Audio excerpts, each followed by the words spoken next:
Hello, this is Patricia welcoming you to the 2096 edition of the Enfield Talking newspaper. Dateline Thursday the 11th of May 2017. The readers this week are Katherin, Romany, Malcolm and Patricia, with Jason on the controls. The editor was Team B and the production and distribution team is Peter, Sandra and Phillip. Our title music is Country Rock Polka, composed by Pat Prilly, Fernand Bouillon, Henry Brewer, and performed by Jean-Jacques Perret, and it's used with his kind permission. The local news stories that we will be reading come from our local newspapers, the Enfield Gazette and Advertiser and the Enfield Independent, and are their copyright. The events information is being collated by us from other sources. The local news headlines this week include Just a Ticket and Perverted School Sports Coach given 5 years in jail. Before the news, we have one or two special news items and notices. First, the sunrise and sunset times for Monday the 15th of May are 5:08 a.m.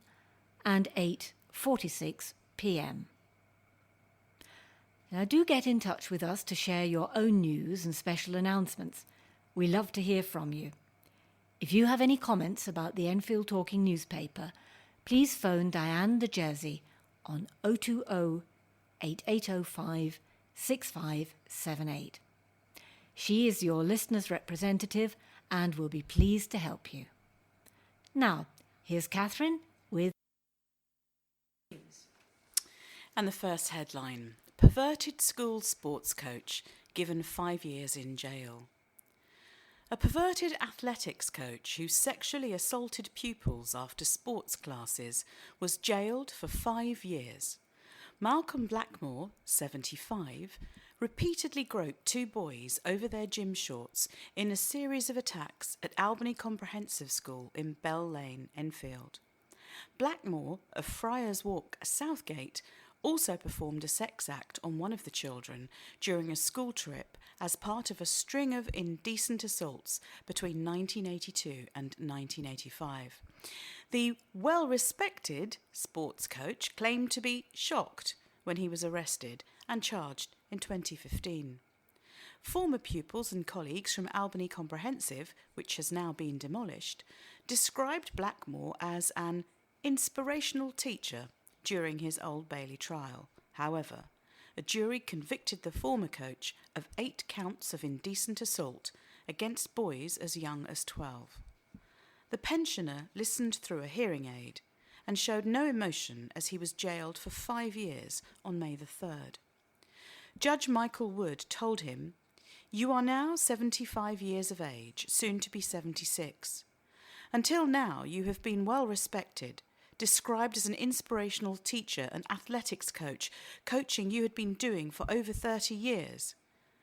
When you were first arrested almost 2 years ago, you were said to be shocked. After well over 30 years, what you had done to your former pupils had come back to haunt you. Until that, I'm not in any doubt that you thought you had got away with it. You indecently assaulted 2 of your own pupils aged between 12 to 15 years, he added. Both men still find it hard to trust people, in particular men, because of your actions." Blackmore was jailed for 5 years after he was convicted of 8 counts of indecent assault. He was also served with a sexual harm prevention order and put on the sex offenders register for life. Just the ticket. An Enfield man who scooped a jackpot on the EuroMillions lottery has gone on a spending spree with his £207,000 winnings. Welder Valentin Zafirov, 40, who lives in Carterhatch Lane, won the prize money, the equivalent of €240,000, after matching 6 of the 7 numbers with an online bet through his mobile phone app.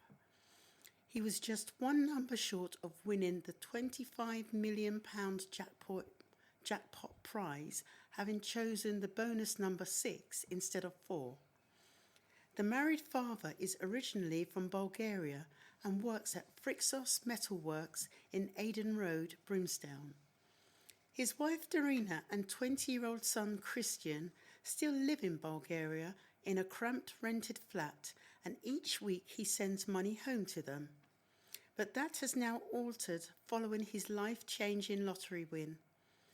Valentin flew out to Varna, where they live, and has snapped up a 4-bedroom house for £50,000, a fraction of what a property of equivalent size in the UK would cost. And Valentin, who lives in a small rented flat here, is now looking to use the rest of the money to put down a deposit for a mortgage on a bigger place in Enfield, fund his son's university fees, and treat himself by replacing the second-hand 2004 Mercedes-Benz D-Class he currently drives with a modestly priced new Ford Fiesta. I couldn't believe it when I checked the numbers and realised I had won, and to be just one number away from winning £25 million as well, he said. Valentin couldn't contain his excitement and rang a work colleague at 6 o'clock that morning to inform him. He says his workmates thought he was joking at first, but when they realised he was serious, they all started downloading the phone app. Valentin says he has no plans to quit his job and loves living in Enfield. And he says he won't be giving up playing the EuroMillions lottery. He is hopeful that he will be even luckier in the future with his winning numbers, which he is keeping a secret. I want my £25 million, he said. Of course, everyone wants to win, but you have to believe that you will. Cycle lane traders are in despair at loss of parking spaces. Cycle lane work in Winchmore Hill is close to completion, but traders are still pessimistic about their future. From cafe owners and shopkeepers to boutique fashion shops and greengrocers, the feeling is one of resentment that their business is not booming. The main gripe is over parking. Parking bays have gone to make way for the new cycle lanes, and without them, the traders report a drop in footfall and a loss of income. Sue Suan, manager of Ivory, a ladies' clothing shop, said, "We've had diggers with all that noise and these bright orange barriers up for months now. Yes, it's nearly finished, but we've lost business and we'll continue to do so without the parking bays. Small businesses rely on parking to survive. It's not just that, but the atmosphere in Winchmore Hill has gone. The council needs to try and bring people back into the area." More than a third of the Dutch-style cycle highway between Enfield Town Centre and Palmer's Green has been finished after months of construction work. It's part of the £42 million Cycle Enfield project backed by Transport for London funding, which will see segregated bike lanes on both sides of the A105 Green Lanes. It's hoped that the project will follow in the success of similar so-called Mini Holland cycling schemes, including the one in Walthamstow, where the new layout saw traffic fall by half. Coffee break owner Ali Sain said he wasn't against the cycle lanes, but that businesses should have been better consulted. He said, "I appreciate there's a lot of cyclists. My 2 sons cycle and I want them to be safe. But it could have been done better. Enfield isn't central London. It's quicker to get through Enfield in a car. And it's bad for business because people can't park. We've got free parking for 45 minutes now, but the council needs to make that longer, an hour and a half, something like that." Better Streets for Enfield insists that there's a group of traders who have changed their opinion of the cycle lanes but are wary to go public. Spokeswoman Claire Rogers said, "We have spoken to business owners who see the benefits to the high street of the new design, for example, more pavement space for cafe tables. They're also fed up with the whole cycle lane argument and just want to get on with doing business. However, it's a sign of how toxic the debate has become that they're not willing to say anything positive about the scheme in public." And here is a more positive article on the same note with the title, A105 Junction is Joined Up Thinking. And it's by Better Street's Claire Rogers. The long-awaited junction in the Cycle Enfield A105 scheme, the Ridge Avenue Church Street intersection, next to Ridge Avenue Library, has been completed. Not every T has been crossed, nor I dotted, but it's operational. And that means waving goodbye to those temporary traffic lights. Plus, it looks great. It's now friendly to people in every mode of transport. In the past, no teenager would dare cycle on any part of the A105, but now there's a cycle and pedestrian only phase of the traffic signals. All the motor traffic stops, while people on bike or foot have plenty of time to cross safely. Cyclists simply don't have to mix with moving cars, and on either side you are safely in the cycle lane. This type of intersection is common in the EU. It's known as a simultaneous green or all-green scramble, since people are crossing it in all directions at once, but it's virtually unheard of in the UK. Our traffic regulations don't usually allow this configuration. Safety at junctions is paramount, especially for cycling. That's where most collisions between vehicles and bikes take place. Drivers turning left across cycles going ahead, for instance. Of course, junctions can be dangerous however you are travelling, but incidents will be slashed. Even speeding on the A105 could be reduced by the psychological effect of a narrower car ridgeway. So this is a people-friendly junction in every way, whether on foot, by bike or in a car. And suddenly cycling doesn't look like the scary option it used to be. And given that there is also a decent stretch of semi-segregated cycle lanes on either side of this junction, we're now seeing people try it out who wouldn't normally cycle.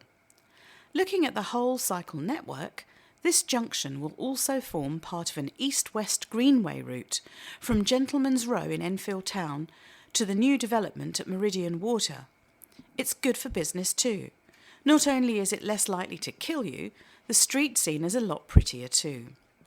Planting has gone in, rain gardens will be installed to soak away rainwater, the paving and surfaces are upgraded, and there's an open, spacious feel to it all. Hopefully, people will choose to stop and shop rather than simply rush through. Testing times are ahead for students preparing for exams. As the dreaded exam period appears on the horizon, many of the nation's young people are beginning to get nervous about their expected performance. And no matter how much their parents and teachers tell them it'll all be okay, it can be really tough not to get stressed about what's to come. But a new campaign has been launched to help teenagers face their exam fears. The Mindset is the UK's first national peer-to-peer coaching network for GCSE and national students, and it aims to explore the vagaries of exam stress through 12 student coaches who've been there and done it, and tell it as it is in individual films about their own exam experiences. The BBC Learning Initiative is working with Childline, Young Minds and the National Citizen Service to provide the student coaching together with expert support and advice. Sinead Rocks, head of BBC Learning, says, "We want to change perceptions of how students approach and deal with the stress of exam periods by highlighting the tips, advice and support networks available to them."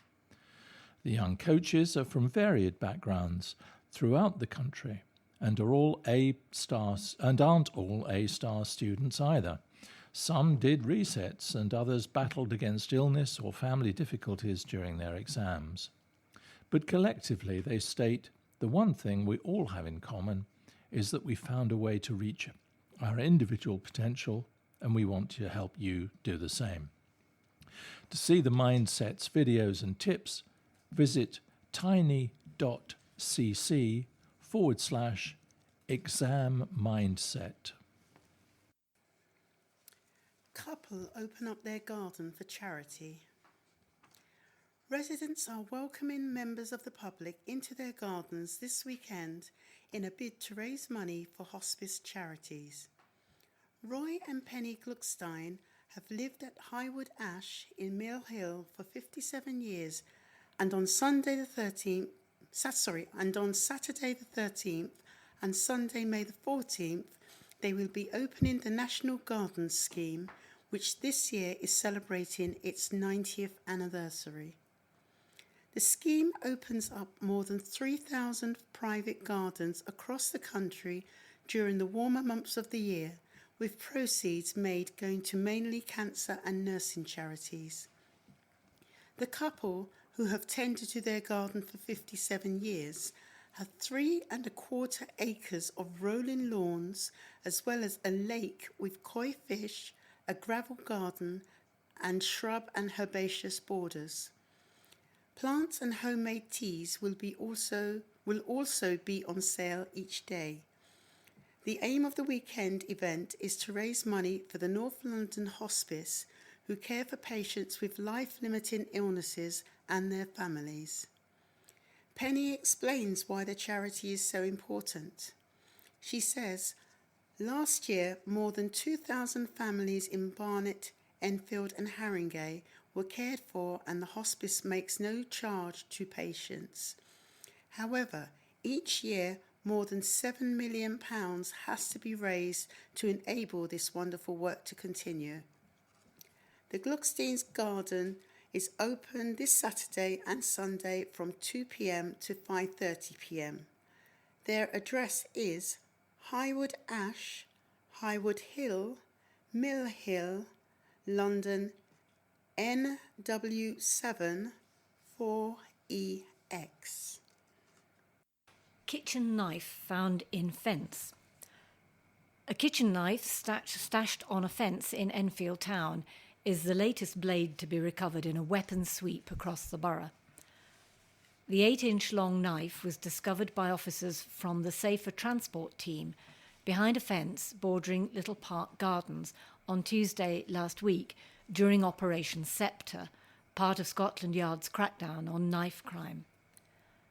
The team focused on busy transport links, including areas around bus stops, as they carried out 7 knife sweeps in the borough last week. David Waite, Enfield's police's Safer Transport sergeant, said, judging by the condition of the knife, it was likely it had been stashed recently, as it was fairly clean and not rusting. The knife has been sent to a forensic team, and Sergeant Waite didn't want to speculate on who it might have belonged to until it had been examined. However, he admitted that the chances of it being gang-related were not outside the realms of possibility. Enfield Town is not a crime hotspot, but that's not to say youths don't congregate there, he said. For the criminals, concealing weapons obviously reduces the risk of them being found in possession of a knife, so we're very keen to disrupt this activity and hopefully prevent a weapon later being used to cause serious injury, added Sergeant Waite. He said that areas which pose the most challenging for crime are around Southbury Road, Hertford Road, 4th Street, Edmonton, and Silver Street, Edmonton. Brigadier Andrew Parker Bowles unveiled a new Japanese-style seat in Tranquil Gardens in honour of his ancestor. He is the great-great-nephew of Edward August Bowles, who founded Middleton House Gardens in Enfield and lived there from 1865 to 1954. Aside from creating the gardens, Bowles was an avid traveller, bringing back plant specimens from around the world, and a noted gardening writer.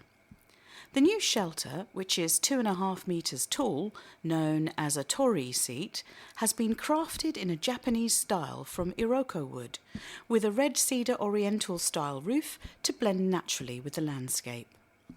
Cutting the ribbon, the Brigadier said he was delighted to be the first to sit in the shelter, which overlooks his ancestors' favourite spot, the rock garden. He said, "It is a great honour to be able to try out this lovely new Japanese-style seat, which I am sure my ancestor E.A. Bowles would have loved, as he was enthusiastic about all things Japanese. He had great hopes of introducing a Japanese theme into the gardens, but sadly it never happened. So now I can proudly say that his wish has finally been realised, and here at last is his Japanese-style corner of the gardens." The seed has been provided through the contributions from the E.A. Bowles of Middleton House Society, a bequest from Jack Frost, who died last year aged 94, and donations from regular visitors to the garden. Jack Frost was a friend who had been one of the many youngsters whom E.A. Bowles had supported financially and with their education through his charitable funding. Brigadier Parker Bowles is president of the E.A. Bowles of Middleton House Society and has played a significant role in the restoration of Middleton House Gardens and visited the gardens in his role as society president. Jackie Kingdom, chairman of the E.A. Bowles of Middleton House Society, thanked the Brigadier for his support of the gardens and the society as its president. Garden historian and Bowles biographer Brian Hewitt also read a passage to visitors and members of the society from E.A. Bowles' first book, My Garden in Spring. The event saw 127 years of volunteering at the gardens recognised, with long service awards being presented to 7 volunteer helpers. Paul Osborne, chairman of the Lee Valley Regional Park Authority, handed long service awards to Jackie Kingdom for 13 years, Liz McKincole, 15 years, Jill Pointer, 15 years, Enid Smith, 19 years, Enid Eddington, 23 years, Alan Pettit and Kathy Pettit, both 21 years. Middleton House Gardens are normally open from 10 a.m. to 5 p.m. or dusk if earlier in winter. Charity's future at risk. A charity that helps people with learning difficulties may have to close unless it can raise £40,000. One-to-One Enfield is to lose its 12-year-long grant of £40,000 per annum from Enfield Council, which helps pay its chief executive, office rent and part-time administrator. It has been based at Communities House in Edmonton for 25 years, but the cuts are potentially a death knell for the charity. Leslie Walls, Chief Executive and Company Secretary, said, One-to-One recognises that Enfield Council is in an invidious position in having to work within very restrictive budgets. Pardon me. We believe the borough receives significantly inferior levels of grants from central government when compared to central London boroughs, given the significantly high levels of poverty, particularly in the east of the borough. We will endeavour to work with other charities to highlight this while continuing to work constructively with both Enfield and the local health authority. Ms. Wall said, one thing that we will have to stop doing is our work supporting vulnerable people who are not eligible for government and council support or who've been cared for by their elderly parents. There are several local charities who do excellent work with adults with learning difficulties. Most get payment from the council to provide day services, but we're the only one that is able to offer regular support to people who are not eligible for council funding. For more on the charity or to make a donation, visit www.one-to-one-enfield, each word is separated by a hyphen, that's one-to-one-enfield.co.uk. Pioneering eye op. A mother who had an eye condition which meant her sight deteriorated over a 15-year period can recognise her children again.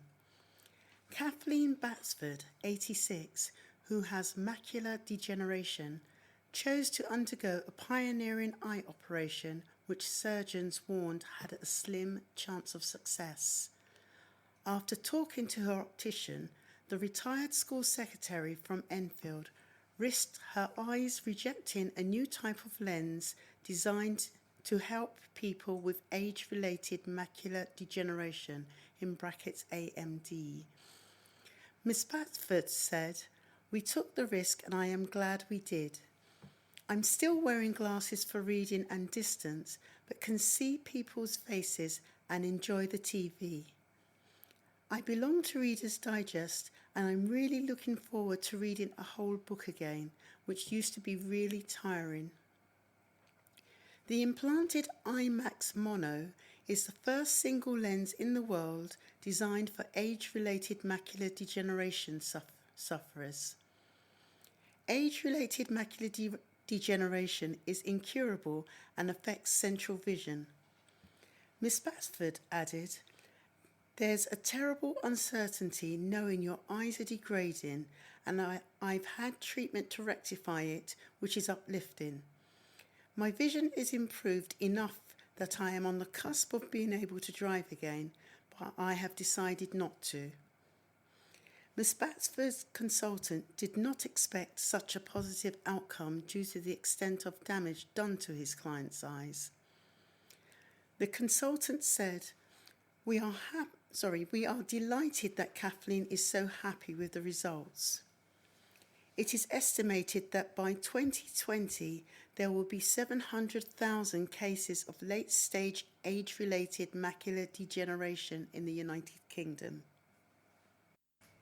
And now we have the 5 who line up in Enfield Lock for the by-election fight. The unexpected resignation of Ozzy Uzoyanya, Labour councillor for Enfield Lock, has prompted a wave of activity within political camps in the area. 5 contenders have thrown their hats into the ring to replace Mr Uzoyanya, and voters go to the polls next Thursday, that's the 18th of May. Standing for the Conservatives is Christine Bellas, 51, who has lived in the ward for more than 30 years and is a mum of 2. She said, "I really care about Enfield Lock and Freezy Water. I'm totally against the proposed cycle lanes, which will cause gridlock traffic on an already extremely congested Hertford Road. I want a better deal for our area, and I will make sure Enfield Lock isn't forgotten." Elif Erbil, who is defending the seat for Labour and works for the NHS as a radiographer, said, "I'm standing because I care about Enfield Lock. I was raised in Eastern Enfield and went to school here. It's been my home for 28 years. I'm proud of my local area and want to represent it. If elected, I will speak up for the people I represent on the issues that matter to them." Kate McGeever, who is standing for the Green Party, is the farm manager at 40 Hall Farm in 40 Hill, Enfield, and supports the Cycle Enfield scheme. "I love living in Enfield," she said. "My priority would be to protect public services, particularly those which help the most vulnerable. I would work to improve public transport and tackle congestion." Hackney-born Richard Morgan Ash, 32, the Liberal Democrats candidate, is an advocate of mental health issues, and he voted to remain in the EU and is concerned about Theresa May's, quote, "pursuit of a hard Brexit." He said, "I am highly disgruntled with the Labour Council's imposition of the £42 million Mini Holland scheme, despite clear objections from residents and the disruption already being caused for businesses, residents and anybody passing through Enfield." UKIP contender Gary Robbins, 55, has lived in Enfield all his life, works for a bus company and campaigned vigorously for Brexit last year. He said, "Fly tipping is an example of the increase in antisocial behaviour that seems to have grown in the Lock area, along with an expanded population and overdevelopment. We need to be tough on crime, drugs and antisocial behaviour, with a more visible police presence. We need safer streets, and this is what I will fight for." And the polling stations will be open from 7 a.m. to 10 p.m. next Thursday, the 18th of May. The show goes on for Simon. A family whose son held a charity ball before he died decided the show must go on and have now doubled his original fundraising target. Angela and Paul Cooper, who own Fast Signs in Enfield, and their daughter Rebecca, have managed to raise £20,000 in honour of their son Simon. The 33-year-old died at the North London Hospice in July last year, having battled cystic fibrosis all his life, and later lung cancer. He managed to raise £10,000 through a ball called Simon Says Let's Party, with funds donated to the Cystic Fibrosis Trust, Macmillan Cancer Support and the hospice. But spurred on by his memory, his family decided to do more. His mother Angela said, "Simon achieved so much in his life and we are immensely proud of the legacy he leaves. The incredible amount raised is a testament to how many people he inspired and the fantastic support of family, friends and colleagues. We have a lot of charity activity planned to carry on his work, as well as the creation of a foundation in Simon's name to continue his goal of helping others. A designer at the Signage Franchise Centre and keen musician, Simon played drums with the theatre company Chicken Shed, as well as with Chaz Hodges from Chaz and Dave, and in the Status Quo tribute band Quo-Incidence. Simon worked tirelessly to raise money to help others suffering from similar conditions. He received a liver transplant in 1999 and double lung transplant in 2012, and was also an NHS transplant ambassador. The month before he died, he married the love of his life, Claire Cooper, at the hospice. Schools crackdown welcomed. Police battling to curb the rise in knife crime across London are to focus their attention on school-age kids, a move that has been welcomed by Enfield Tory politicians. The Met's latest crackdown on knife crime, which began last week, will see a new squad to tackle violence and a series of measures aimed at deterring crime, with a focus on working with schools. Nick Dubois, who has welcomed the announcement, championed an amendment to the Legal Aid, Sentencing and Punishment of Offenders Act 2012, then going through Parliament, to extend the proposed mandatory prison sentences for 16 and 17-year-olds to face the full weight of the law for carrying knives, not just those over 18. The former MP for Enfield North said, "In 2014 we introduced what became known as Enfield's Law, which meant that those convicted of carrying a knife twice face an automatic jail sentence. Yet, shamefully, the courts are not enforcing this law, with almost 4 out of 10 offenders walking free from court. This is not acceptable. They must respect the will of Parliament and send a clear message that carrying a knife is not acceptable. What's more, those who do carry a knife are more often than not likely to be injured by a knife, so it's crucial we intervene to show youngsters carrying a knife does not make sense." Fellow Tory David Burrows said, "Knife crime is dangerous, and many victims and offenders are of school age. It therefore makes sense for the police to target schools and persistent offenders. We also need prevention work in schools to educate young people away from a culture which sees knives as protecting lives rather than endangering them. Police say they are also rolling out a more community-led approach to tackle stabbings. The new approach is to recruit role models and leaders from within communities to deliver anti-crime messages to young people at risk. Detective Chief Superintendent Michael Gallagher, who is one of the Met's leading officers in the fight against knife crime, said, "This is all about us addressing a problem that often has tragic consequences. This behaviour is damaging our communities. There is no excuse. People are better than this, and our communities are better than this." For more information, visit www.met.police.uk/stop knife crime, all one word. Police want people with information about anyone carrying or using knives to contact them via 101 or by calling Crime Stoppers anonymously on 0800 555 111. He had his whole life ahead of him. The uncle of a 23-year-old man stabbed to death in Oakwood last week has paid tribute to his nephew, describing him as a good guy who had his whole life ahead of him. Sean McMillan was stabbed in Cowper Gardens in the early evening of Tuesday, May the 2nd, and died shortly after at Barnet Hospital, having made his way there with stab injuries.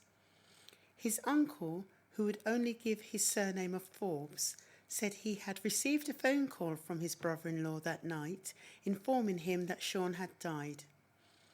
His nephew lived in Addison Avenue, a short distance away from where he was stabbed. Mr. Forbes lives a few doors away from his nephew's home. "It was obviously a shock and I went straight to the hospital when I got the call," said the 45-year-old. He said he had last seen Sean alive on the previous Saturday when he helped him fill in an online job application form and had applied to do an apprenticeship scheme to work as an engineer with British Telecom. Sean, who was also known as Shay, had studied at Skills for Life Academy in Walthamstow, which teaches gas, plumbing and electrical courses. He wasn't very academic, but he was very hands-on, said Mr. Forbes. Alongside his studies, he had worked at his uncle's building company and helped at other family members' businesses to gain experience of the trade and earn extra cash whilst at college. He originally planned on pursuing a career in floor laying, but was keen on becoming an engineer and working his way up. He was a hard-working young guy, said Mr. Forbes. He certainly had what it takes to do well for himself and spoke about having a good job and earning money. He had his whole life ahead of him. His uncle said that he had a large group of friends who lived on the estate in Cowper Gardens and described him as a good guy who had not been in trouble. Sean supported Arsenal and joined his uncle and other family members for a five-a-side football match every Tuesday. He was very sociable and loved going out, added Mr. Forbes. If there was a party, he would be there. A 27-year-old and a 25-year-old arrested in the early hours of May the 3rd in connection with the stabbing have been released pending further inquiries, and a third suspect arrested on Tuesday afternoon at an address in Hornsey was being held at a South London police station. Detectives from the Metropolitan Police's Homicide and Major Crime Command have renewed their appeal for witnesses or anyone who has any information to contact the incident room on 020 8721 4205 or call Crime Stoppers anonymously on 0800 555 111. Stress and anxiety on the rise. Stress is a normal part of life, and everybody will experience a sense of anxiety from time to time. But both these things can also be signs of mental health problems. How do you tell them apart? In the simplest terms, stress is caused by a specific factor or stressor, for example, a major life change. This can include any situation, event or scenario that makes you feel angry, frustrated, humiliated or nervous. For example, moving house, starting a new job, a big meeting or an exam that you haven't prepared for. These are actualities that directly cause you stress, usually because you feel unprepared, overwhelmed or are struggling to find a way to deal with them. Anxiety can manifest itself even when you don't have something stressful to link it to, and instead tends to present an ongoing feeling of unease or a sense of impending doom. It's normal to feel a bit anxious or worried, for example, in scenarios that make you feel apprehensive, like speaking in public, confronting your boss, or bungee jumping, and so on. However, excessive anxiety, or generalized anxiety disorder, where you worry disproportionately, and often without an obvious trigger, can severely disrupt day-to-day life. Stress and anxiety often share symptoms from tiredness and dizziness to muscle aches and headaches. So if you are struggling or concerned about how anxious or stressed you're feeling, always speak to your GP. So far, so good as furniture repair firm gains royal recognition. A furniture repair company in Palmer's Green has been given the Royal Seal of Approval after scooping 2 Queen's Awards for Enterprise. The accolade is given to businesses for outstanding innovation and international trade. Masterplaster, based in Alderman's Hill, manufactures leather repair patches, which it sells in the UK and exports, and the awards recognise both the product and growing sales in the United States.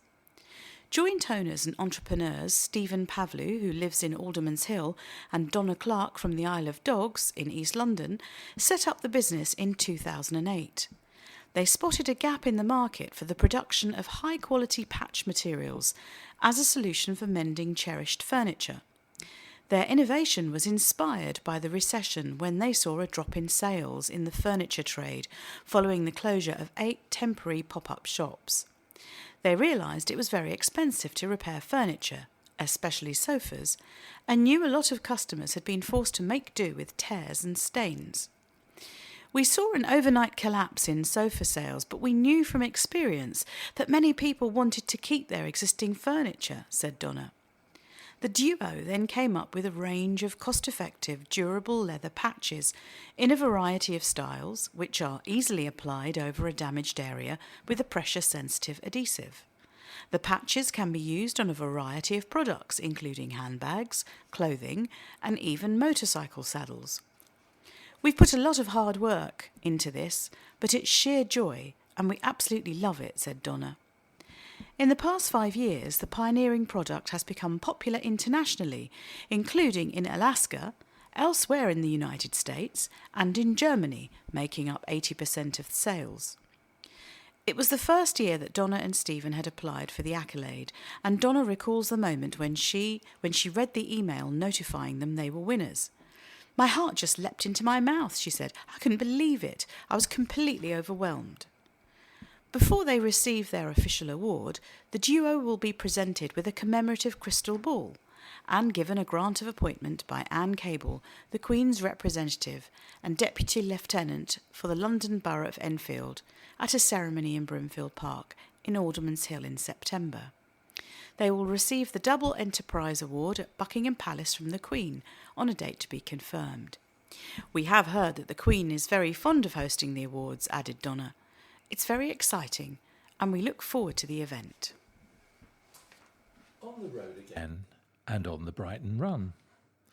A vintage truck from the 1920s found rusting away in an Enfield lockup competed with other commercial vehicles of the period in a run to the seaside on Sunday.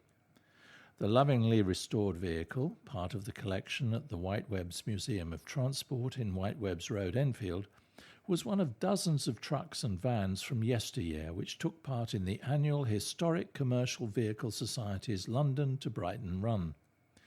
The 1929 Morris truck made the 53-mile journey from Crystal Palace in South London to the Sussex coast to participate in Brighton's annual Seafront Madeira Parade, travelling at a steady 20 miles an hour, which was the speed limit in the 1920s.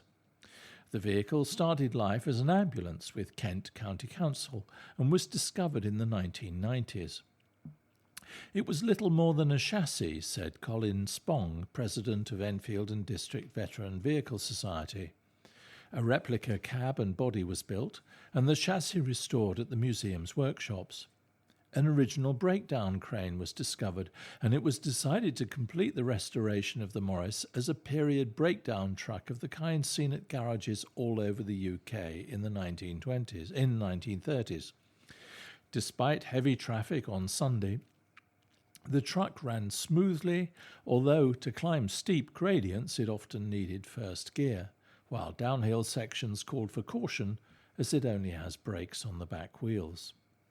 The Morris and many other classic and vintage vehicles, including an original 1971 Ford Capri with just 14,000 miles on the clock and a 1906 Riley Tri-Car, will feature at the 40th annual Enfield Pageant of Motoring, which will be held at the Playing Fields, Great Cambridge Road, over the late spring bank holiday from May the 27th to the 29th.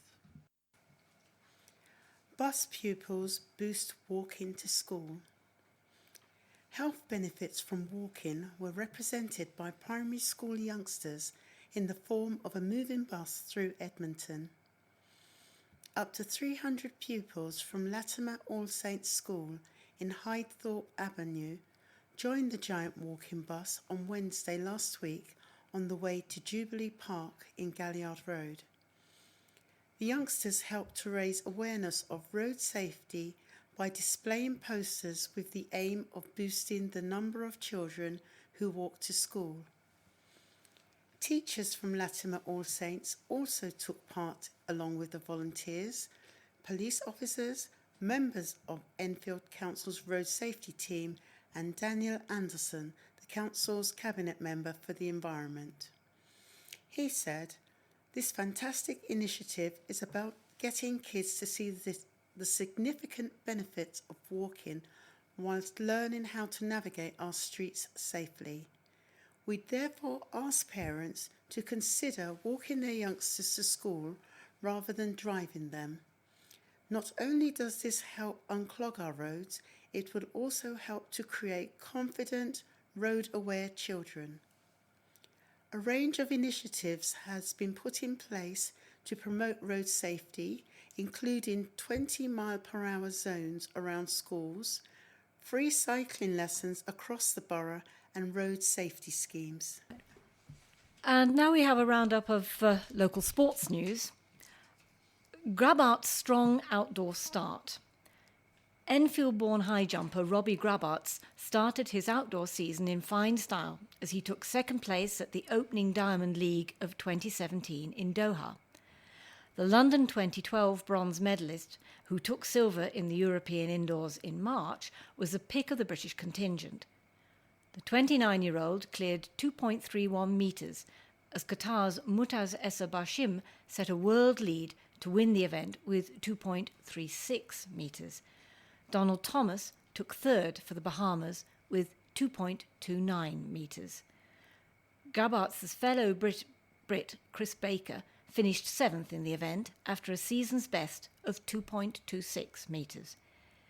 Enfield and Haringey Athletics Club's Desiree Henry finished seventh in the 200 metres in 22.69. She tweeted, "Well, the weather was nice. Not the best race today, but many lessons learned. Run faster. Here's to a great rest of the season." Rugby. Mackay takes opportunity to tackle Sweden. An Enfield Ignatians youth player capped off a successful season after he represented the combined Middlesex under-18s and under-17s in a 35-5 win against Sweden at Staines. Finlay Mackay took another step up the rugby ladder after he jumped at the chance to play a national side. Mackay said, "True to form, Middlesex rotated their players in a game played over 4 quarters of 20 minutes, and I was able to get valuable game time in the second and fourth quarters. Sweden were a big physical side and travelled with a big squad. They were also very well supported, so there was a really good atmosphere. At a personal level, I was very happy with my form. I can certainly remember having to make some big tackles and carry the ball hard, and it was certainly an enjoyable and very rewarding experience." But the success at county level has not been the only positive for the young Ignatians player, as he played a pivotal role in the under-17s and under-16 side for the club as they won the Harrow Tens tournament in April. "It's been a breakthrough season for me," he added. "I'm very grateful to the club for all the help and support they've given. I've really got to know everyone, and I gather that Ignatians are working on some interesting ideas for next season. Above all, I've really enjoyed my rugby." And now cricket, and you get a clue to what's happened when the headline is Enfield's Glory. Enfield Cricket Club produced a fine performance on Sunday to romp to a 9-wicket victory over Stanmore in the Middlesex Cup final. The match, which took place at the home of Hampstead Cricket Club, had originally been scheduled to take place at the end of last season, but was put back to the early stages of this campaign.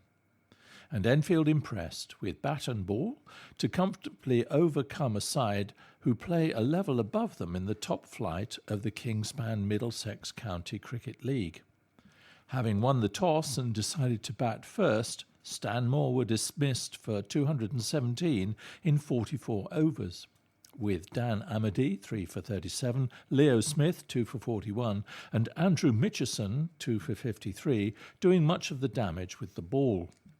Their total soon proved to be inadequate as Enfield raced towards their target, ultimately making it to 218 for 1 with 9 overs to spare.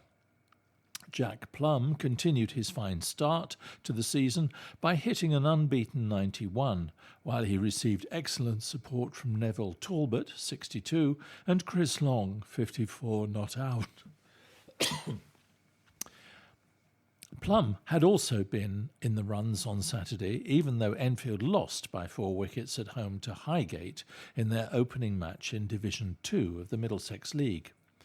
The in-form opener batted throughout the hosts' 45 overs to finish on 107 not out, sharing in stands of 114 for the third wicket with Max Houlihan 43 and an unbroken 102 for the fourth wicket with Kyle Bacchus-Brown 49 not out off 36 balls.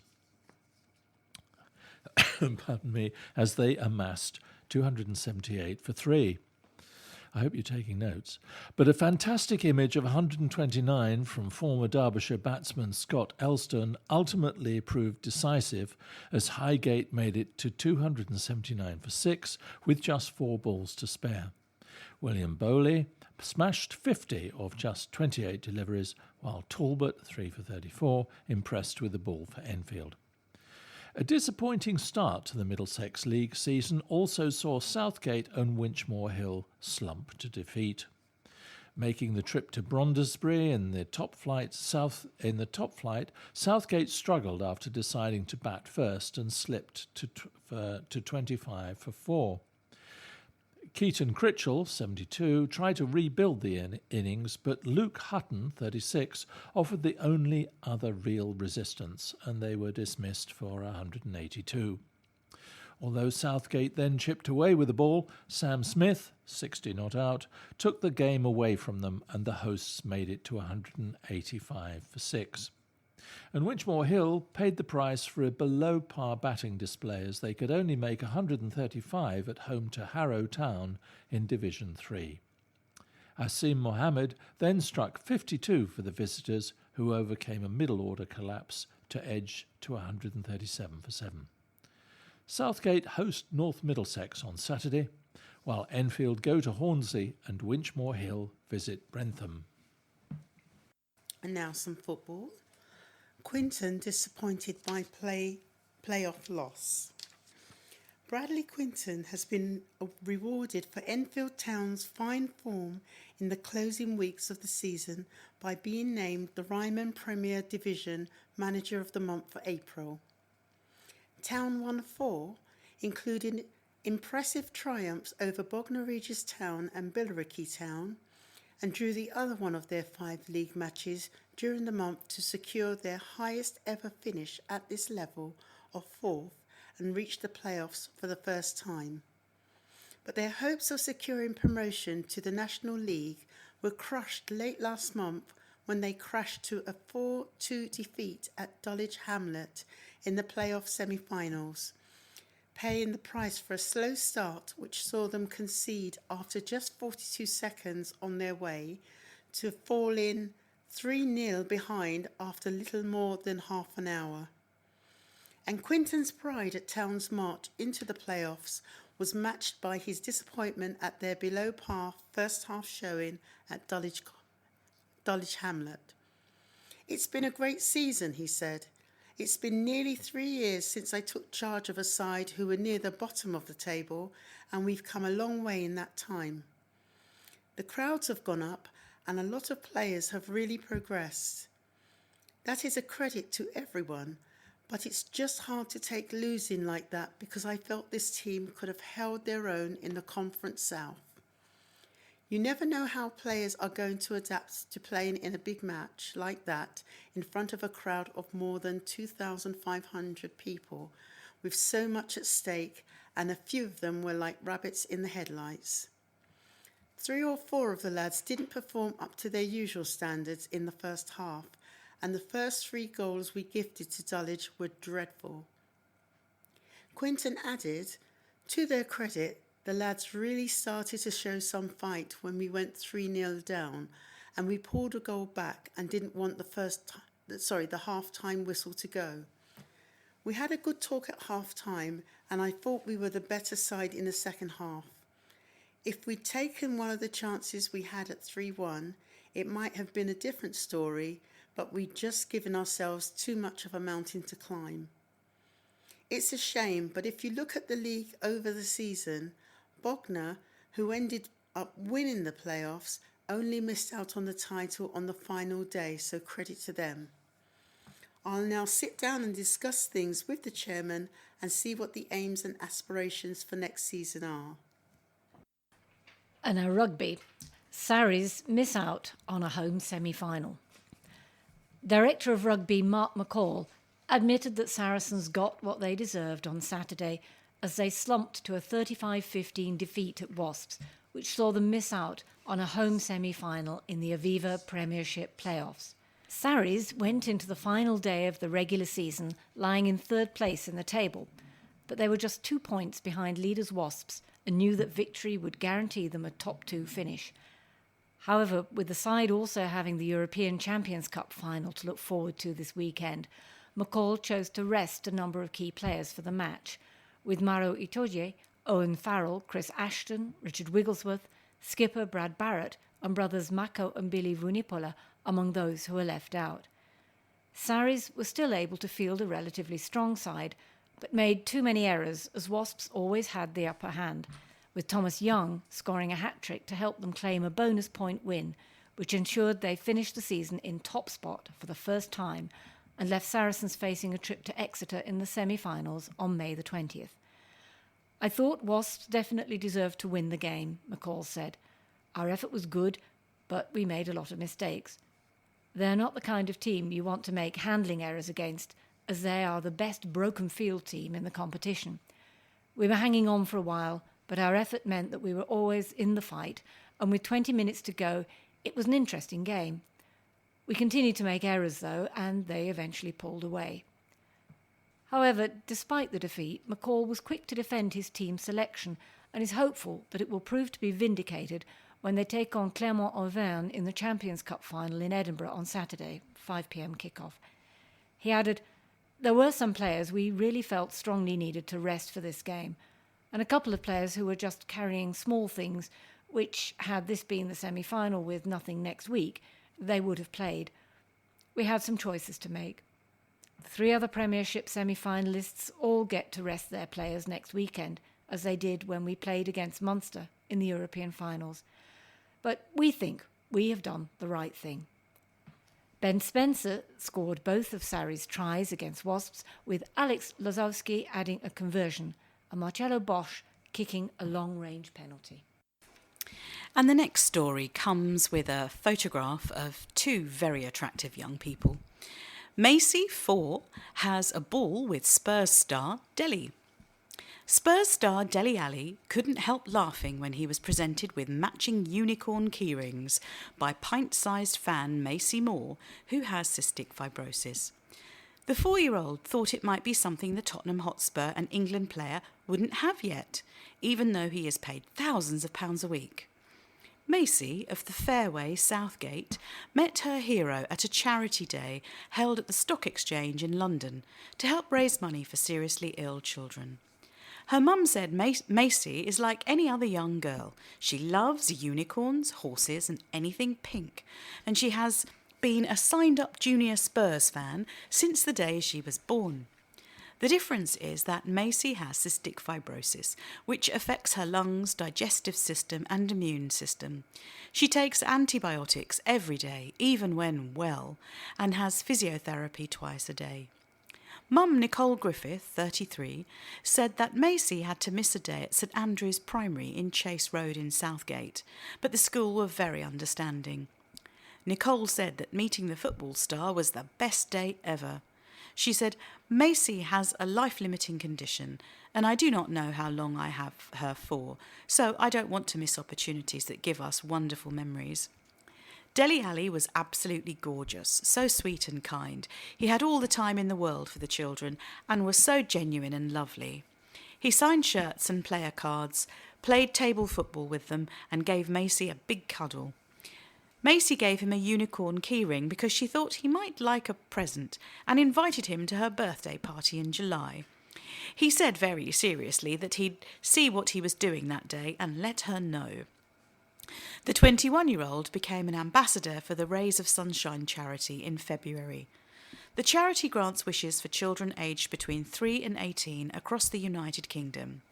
Dele Alli posted on Twitter, Had a great time with BTIG Charity Day for Rays of Sunshine, meeting these amazing young kids. Very inspiring hearing their stories. Basketball team crowned champions. A college basketball team has been crowned league champions only 3 years after its creation. The College of Haringey, Enfield and North East London basketball academy team, named Warriors, which started out in 2014, defeated Peterborough Regional College's Pumas on Wednesday, May the 3rd, to take the title.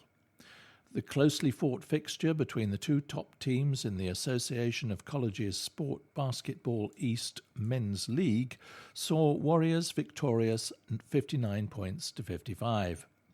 Elated Alex Maseli, 18, one of the top scorers for the Warriors, said, "It feels incredible to be league champions. We put in a lot of training and effort, and I felt we deserved it. We managed to shut the noise out of the Peterborough crowds out of our heads and maintain our concentration and got the win." Warriors won 7 of their last 8 league fixtures, scoring an impressive 526 points in the process. Teammate Frederick O'Day, 18, added, "We have a good team spirit. If we didn't have that understanding, there's no way we could have won. The coaching at the college has been great in helping us to get in shape and improve our game. There's everything you need to be the best basketball player you can be." And now on to letters. Yellow box, cash cow. I have just experienced the pain of paying a £65, discounted from £130, for prompt payment, traffic fine, after my partner inadvertently got caught for a few seconds in a yellow box on the junction of Southbury Road and Eaton Road near Enfield Town Tesco on Easter Sunday. This got me thinking about how much money Enfield Council makes from a single traffic box.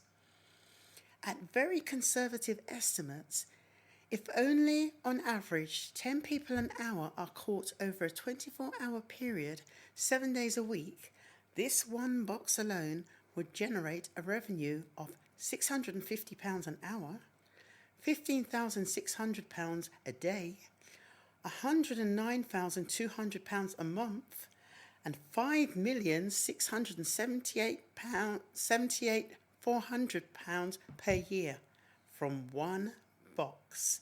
What a money spinner. No doubt Enfield Council would say it has to keep traffic flowing and so on, but there was no major catastrophe or even traffic delay incurred by my partner's error. Also, from where did the excessively draconian figure of £130 emanate? Is it a particular fraction of the council leader's pay? And just as an aside, the video playback of the infringement, which we were able to view online, also included crystal clear, quite close-up footage of 2 pedestrians crossing the road behind our car. Could the council advise whether this is an infringement of their privacy? And now a letter from Lynn Gradwell, who's the director of Barnardo's London, headed "Compelling Reasons for Lowering the Voting Age to 16. Engaging young people in mainstream politics is a bit of a vicious circle. Many young people are at best turned off from modern politics, or at worst, totally alienated by it. Some politicians can, in turn, disregard young people's needs as they are less likely to vote, and so the cycle continues. But are young people politically apathetic? I don't think they are. It's true that fewer 18 to 24-year-olds may be turning out to vote than older counterparts, but there's evidence to show they are more engaged in other ways. There's been some debate about how many young people voted in last year's EU referendum. Straight after the vote, pollsters said that just 36% of people aged 18 to 24 turned out to vote. A collective finger was pointed at a whole generation who were roundly told not to complain about the decision to leave the EU when they hadn't bothered to have their say. But we now know, thanks to research by the London School of Economics, that the turnout figure was actually 64%. That's still not as high as their older counterparts, 90% of over 65s voted, for example. But for a generation of people branded narcissistic and apathetic, I don't think it's too bad. With yet another national vote looming, young people have another chance to influence national politics. In fact, 750,000 British teenagers who were too young to vote in the referendum last year will have their first opportunity to vote on June the 8th, and it's vital that they don't miss this chance to make a difference. At Barnardo's, we support the lowering of the voting age to 16 in Westminster elections to ensure greater representation of children and young people at a national level. Young people all around us are shaking off the labels the older generation have given them. They're proving they don't deserve to be called apathetic or narcissistic. And this one is from Monty Meth, MBE, President of the Enfield Over 50s Forum, entitled Thank You, Councillor Neville. I write to place on record our thanks and appreciation for the contribution Councillor Terry Neville has made over so many years to our Enfield community. Few people will now remember that back in 2009, and following a 3-year campaign, it was Councillor Neville, the then Cabinet Member for Environment and Street Scene, who endorsed our suggested community toilet scheme. This enabled shoppers to spend a penny in business premises without making a purchase, and we are delighted that, despite the pressure on local government finance, the scheme is still running, with 28 premises opening their loos to the public. More recently, Councillor Neville readily supported our cross-party Fairer Funding for Enfield petition, saying the present formula for assessing government funding is hopelessly wrong and produces profoundly unfair results. The petition will now be presented to ministers following the June 8th general election. So there is still time to sign it at www.change.org/fairer-funding-for-enfield-petition-search. We have always had positive and cordial relations with former Conservative Council group leaders Michael Rye and Michael Lavender, and feel sure this will continue under Councillor Joanne Laban. And now a letter from Colin Wackett of Carterhatch Road, Enfield, who makes a fly tipping point. Fly tipping has been a serious problem at the junction of Carterhatch Road and Hertford Road for 10 years. I thought it peaked in 2013 when I counted 60+ black sacks around a telegraph pole. A camera was installed temporarily, but to no avail. Then on Sunday there were 3 mattresses and so many black and blue sacks that they spilled all over the pavement. The big joke is the pointless notice on the telegraph pole affixed by Enfield Council, "Beware, we are watching you." It would be preferable if the council did what it warned, found these irresponsible people and levied the biggest fine possible to deter others. If it gets any worse, I may try to find accommodation at Barrowell Green, as it will be cleaner and more hygienic. Final letter. This is from Bernadette Lepage. My year as mayor. I would like to thank you for the wonderful year I have had being your mayor of Enfield. At every event and occasion you have made me and my family so welcome. Enfield Sounds Great, my charity for the year, has brought us together in a way we did not know was possible, but every note played and every song sung drew us closer to the purpose of raising funds to ensure that our most deprived children have access to music, and other organisations such as Mind, Singing for the Brain, the Haven House Hospice and others will benefit. And of course, bringing music into dementia and Alzheimer's care homes will also bring great solace. I am very proud to live in a community where the most privileged and others raise funds for a charity that benefits the most vulnerable in Enfield. It has been a privilege and an honour to serve as Mayor, and I will never forget your love and kindness. Well, we've reached the end of our programme for this week. Thank you for listening. And so, from the team of Katherin, Romany, Malcolm, Patricia, and Jason on the controls, it's goodbye. Diane de Jersey regarding any help you may require in connection with Enfield Talking Newspaper on 020 8805 6578. Coming up next, the latest news and information for the Greater London area from InfoSound. The Enfield Talking Newspaper will be with you again in 1 week's time.